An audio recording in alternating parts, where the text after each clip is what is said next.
NEET প্রশ্নফাঁস কাণ্ডে 8টি বামপন্থী সংগঠনের ডাকে মিছিল ঘিরে এভাবেই রণক্ষেত্রে চেহারা নিয়েছিল ধর্মতলা চত্বর। তৈরি হয় চূড়ান্ত বিশৃঙ্খলা, ছোড়া হয় জলের বোতল ও জুতো। এই ঘটনায় আগেই 14 জনকে গ্রেফতার করেছিল পুলিশ।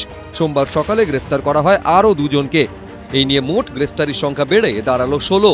এদিন আরও যে 2 জনকে গ্রেফতার করা হয়েছে তারা হলেন করেয়ার ব্রাইট স্ট্রিটের বাসিন্দা বছর 35-এর ওয়াকার আজম এবং নাদিয়াল থানা এলাকার বাসিন্দা 32 বছরের জাভেদ আখতার। পুলিশ জানিয়েছে, অশান্তির দিনের ভিডিও ফুটেজ দেখেই এই 2 জনকে গ্রেফতার করা হয়েছে। ধৃত 2 জনের কেউই ছাত্র নন।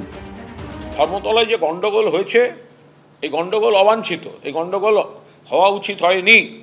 এই ধরনের ঘটনায় কোনো একটি কমিউনিটিকে টার্গেট করে দেয়া এটা হতে পারে না। এটা রাজধর্ম পালনের সিংহাসনে বসে কমিউনিটিকে আক্রমণ এইভাবে করা যায় না। স্পেসিফিক এফআইআর করে 16 জনকে গ্রেপ্তার করা হয়েছে এবং জামিন অযোগ্য ধারায় গ্রেপ্তার করে হেফাজতে নেওয়া হয়েছে। সকালবেলা পুলিশের সঙ্গে গট-আপ করে 10টায় আসুন, 2টোর সময় বাড়ি চলে যান, ও কারবার আমরা করিনি। এদিন 2 জনকে ব্যাংশাল কোর্টে তোলা হয়। তার শুনানিতে উঠে আসে পুনর্নির্মাণের সময় ধৃতদের খালি পায়ে হাঁটানোর প্রসঙ্গ।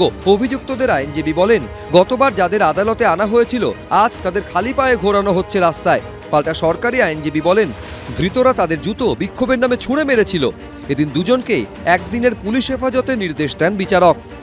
হলো যে আগামীকালকে যেহেতু মূল কেসটা রাখা আছে, বাকি বিষয়টাও যাতে আগামীকালকে হিয়ারিংয়ের জন্য ফিক্স আপ করা হয় তাতে কোর্ট কনসিডার করেছে এবং আগামীকালকে ফিক্স আপ করেছে। পুনর্নির্মাণের নাম করে যে সমস্ত বদ্ধঘরের সন্তানদেরকে অ্যারেস্ট করে রাখা হয়েছে ককরোচ পার্টি জমায়েত সংক্রান্ত বিষয়ে, তাদেরকে পুনর্নির্মাণের নাম করে খালি পায়ে হাফ প্যান্ট পরে বারমুডা পরে ঘোরানো হচ্ছে।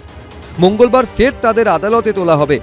আবির দত্ত, পার্থপ্রতিম ঘোষ, রাজা চট্টোপাধ্যায়, এবিপি আনন্দ। মেডিকেলের সর্বভারতীয় প্রবেশিকা নিটের প্রশ্নফাঁস ঘিরে উত্তাল হয়েছে দেশ। কেন্দ্রীয় শিক্ষামন্ত্রীর পদ থেকে ইস্তফা দিতে হয়েছে ধর্মেন্দ্র প্রধানকে।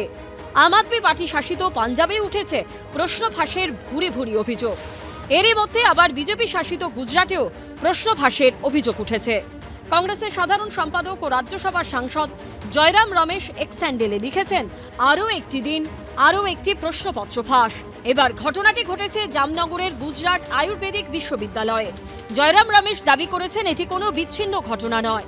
2014 থেকে 2024 সালের মধ্যে গুজরাটে 34টি প্রশ্নপত্র ফাঁসের ঘটনা ঘটেছে।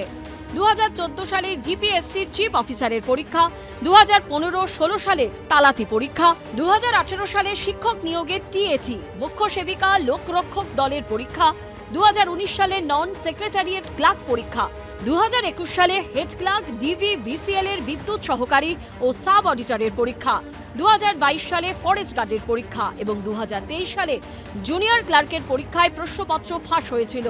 এমনকি 2024 সালের কুখ্যাত উত্তরপ্রদেশের পুলিশ নিয়োগ পরীক্ষার প্রশ্নপত্র ফাঁসের ঘটনাটিও আহমেদাবাদ থেকেই পরিচালিত হয়েছিল। জয়রাম লিখেছেন, বিজেপির শাসনকালে গুজরাট ভারতের সমস্ত প্রশ্নপত্র ফাঁসের ঘটনার কেন্দ্রবিন্দুতে পরিণত হয়েছে।